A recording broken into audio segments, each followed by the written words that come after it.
Diamond লবণের deal এখান থেকেই করে ফেলি। ওই ওইটা কি দেখ, ও যেটা হাতে রেখে দিছে। ওস্তাদ মনে হচ্ছে লবণের পাথর থেকে হীরা বের হয়ে এসেছে। হীরা?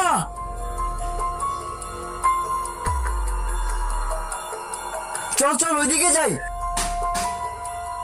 ভাই আমাদের পাথরের লবণ লাগবে, এইদিকে আসো ভাই। পাথরের লবণ এইদিকে। এই দেখেন ভাই, আমাদের কোম্পানির সব থেকে ভালো পাথরের লবণ। আরে না না, আমাদের এই গুঁড়ো করা লবণ লাগবে না, আমাদের পাথরের লবণ লাগবে।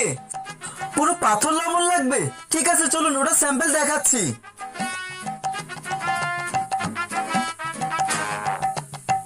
এই নিন ভাই, পুরো পাথরের লবণ। বন্ধুরা, তোমরা কি আমার মতো ইসলামিক ভিডিও দেখতে ভালোবাসো? তাহলে অবশ্যই ভিডিওতে একটা লাইক এবং চ্যানেলটি সাবস্ক্রাইব করে কমেন্ট বক্সে আই লাভ ইউ ইসলাম লিখে যাবে। না না, আমাদের এই ছোট টুকরো লাগবে না, আমাদের তো বড় বড় গুলো লাগবে। আরে এইভাবে হাত দেয় না ভাই, এই লবণ কিন্তু বিক্রির জন্য না।